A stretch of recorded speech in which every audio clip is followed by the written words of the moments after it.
okay? They're lying down on our bed, so don't disturb them. Bet they'll have dropped off by now. And Gordon's resting too, thank goodness. Gerald can have his bed tonight. And the nights after that? Oh, don't worry. It's all arranged. Gerald's going to buy a folding bed. They didn't lose all their money. They returned with some winnings, believe it or not. The bed will come out of that. And they'll leave it here. And then they can land on us at will, without a word of warning. Oh, come on now. It'll be fun to hear all their adventures. Apart from being a bit tired, they're in tip-top form. Well, they've had an exciting time. They've been to America, haven't they? I'd probably feel the same in their position. Well, we can have a holiday soon. Go up to the lakes, land on them. How about that, eh? They'll all want feeding soon.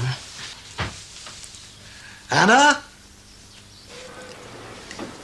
Am I meant to be reading this? If you want to, yes. The point is, it came by second post, but it didn't arrive on my desk till after lunch. And it's a letter from Peter McMahon. I mean, the girl is hopeless.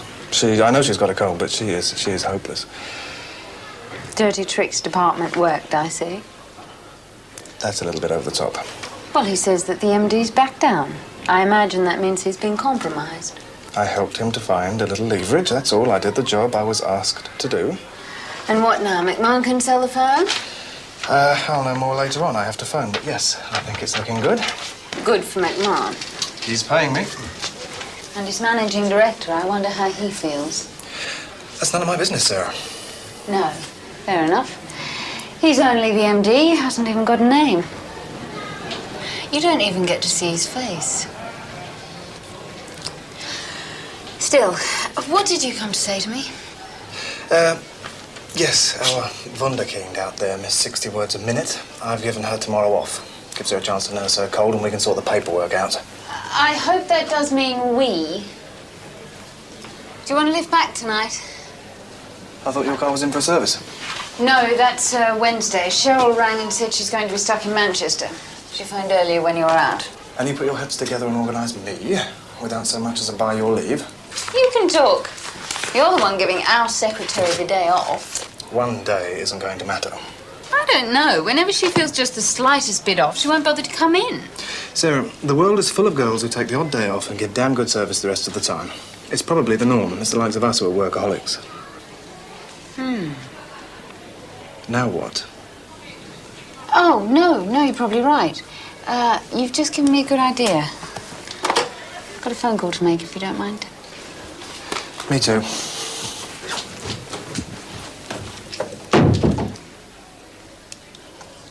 Curtains, Chris, for the 4th bedroom. Don't forget.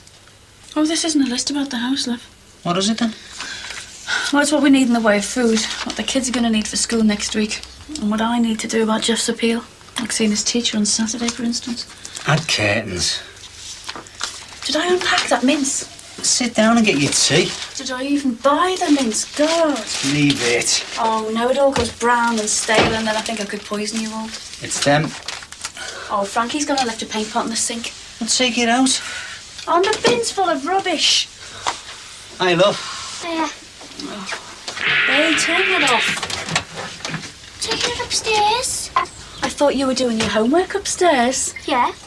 With that noise. I've told you 100 times before I can't think without music.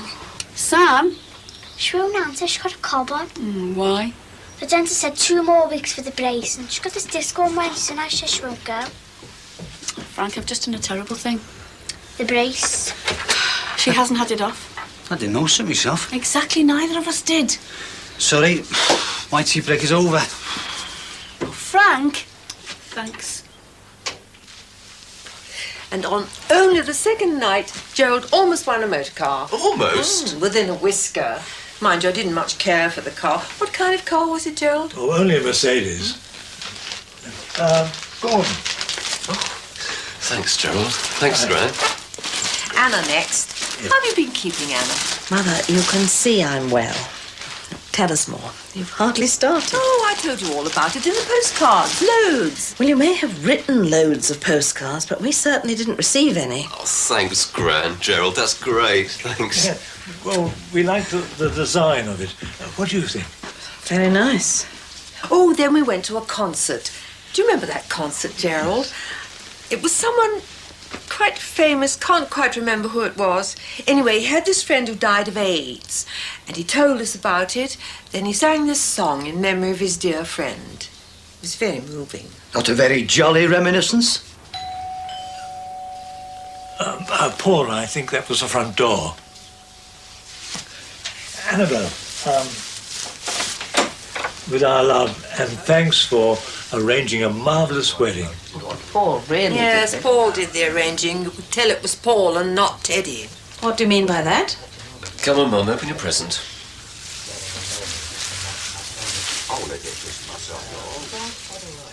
Oh, You can see the Red Indian influence. yes, indeed. Well, but isn't Mr. Harry Cross? What a pleasant surprise. I didn't want to come in, really. It's not the moment. Not at all. The more the merrier. Sit down. We've just got back from our honeymoon in Las Vegas. Congratulations. We liked it. Go and see for yourself. You're never too old. Ah, well, I've got commitments here. I've got a grandson now, you know. So have I. Gordon, would you like to go to Las Vegas? Sure, it'd suit Gordon down to the ground. Gambling? Well, surely he's far too cautious. You don't know him, Gerald. Mum, Oh, come on. You can't stop there, Anna. Gordon staked £2,000. it was nothing to do with gambling, Mum. Not in the sense they mean. It's a terrible evil. My wife was prone to it, God rest her soul. Honestly, Mum, you've got no idea. I'll speak to you later, Gran.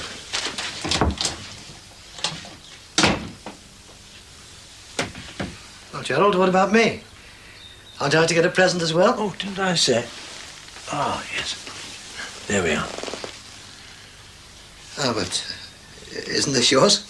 Oh, no, I wore it through customs, that's all. Ah. Simply the safest means of transportation. Thank you.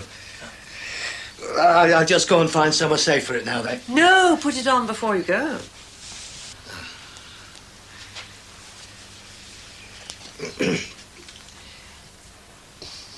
Mr. Cross finds you amusing, Paul. We'll have to find him a present. Oh, I only came in to ask a question, really. Well, excuse me. Gerald, why don't you give him Anna's present? I can see by her face she hates it. No, not at all. Excuse me. I was just wondering if you heard anything about who's moving in next door.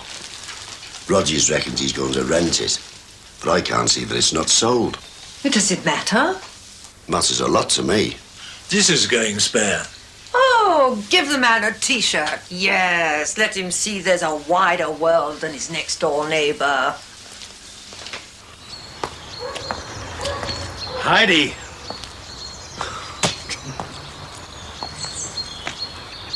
What's up? Oh, it's just so typical of Mum, Dad. I mean, she'll sound off about me in there in front of Gerald and Harry, and her colleague makes remarks about gays, offensive by anyone's standards, and you don't hear a peep out of her. She's in a funny mood. I mentioned her birthday to her before. Oh, I know about that. It's naff idea about taking her out to dinner. Naff? Well, it's hardly a big treat, is it? It's not exactly extra special. It's the thought of her being just with me. Be all right if the rest of her friends were there. Well, why not? Isn't that what birthday parties are all about? Do you think she'd like one? Yeah, I do. Especially if it was a surprise. Think you've got something there, Gordon? Mind you, do you know any of her friends now? I mean, most of them are on the bench, aren't they? No, no old friends, Sonia and Miriam, of course. Well, she'd help. She'd know who we should ask, anyway. She might well suggest Brian Lawrence. Well, she wouldn't, Dad, would she? She knew. She'd have too much tact.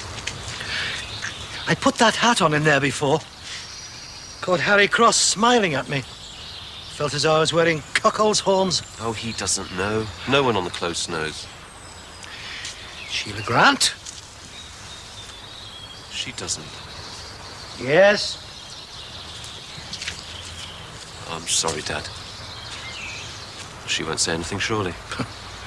No, she hasn't. I can't help feeling every time I turn the corner into the close there'll be someone who knows. Someone who's laughing at me. I think maybe we should move from here. Well, that's no answer, Dad. Now give her a party. You make it work. Well, the party or the marriage? Both. You can go without me, I don't mind. I know what you're really worried about. You know not, you're too young. It's snogging with that brace in your mouth. Look, Katie, get out, will you? Hey, what's going on here? She had the brace when I fancied her, and he did all the stupid things to get us to go out. So why should she start minding now? Oh, thank you, Clarina. Now hop it.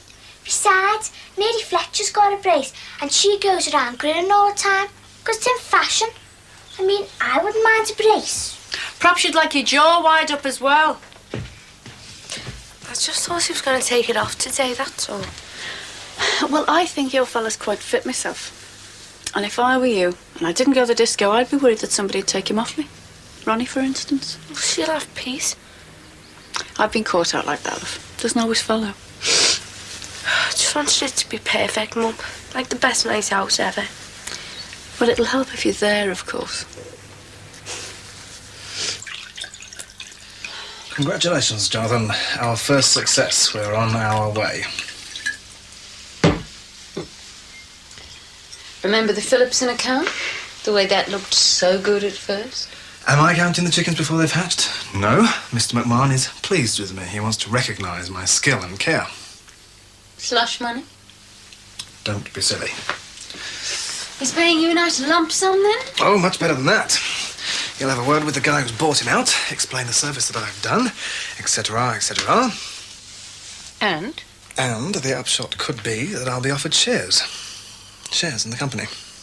Non-voting shares, of course. In your name? No, in our name, in the name of the firm. But if they're in our name, then I'd be involved. Well, of course you would. We're a partnership. And you raised no objection? No, I threw the idea back at him. Of course I raised no objection. Well, you might have asked me first. It hardly seemed wise to hum and haw. All the same, Jonathan. What's up? I think we should start the way we mean to go on. Dealing with our own work in our own way, but discussing the things that affect us as a whole. Right. Okay. Right, well, it's just an idea as yet. Yeah. He was on the end of the phone, you know. Apologies. And the temp? Bit lordly, really, giving her the day off. We shall clear her paperwork first thing. Sorry, I won't be in first thing. I have an appointment. If I make the appointment later. No. I'm seeing a checkout girl, and I don't want to cut into a working time if I can help it. The supermarket again. Yes. You were there just the other day. This particular girl was ill that day. You gave me the clue, and when I checked, I found she was someone I'd missed. But the other girls will have told her that you were there. If she had anything to say, she would have come forward by now. No, not necessarily. It's important to me, and it's important to Derek Reese, but it means damn all to her. Join the club. Pardon? I just find it a little hard to understand, that's all. I mean... No, forget it. Never mind. No, go on. Do you know what I'll be doing tomorrow? I will be finalising the sale of McMahon's business, which has 200 employees and is valued at £2 million. And what will you be doing? You'll be legging it around the local shops in search of a missing coin, all on behalf of a guy on legal aid who behaved in, quite frankly, a stupid way, but whose suffering face is imprinted on your mind. Well, I'll see you sometime tomorrow, eh? After I've legged it round the shops. Sarah?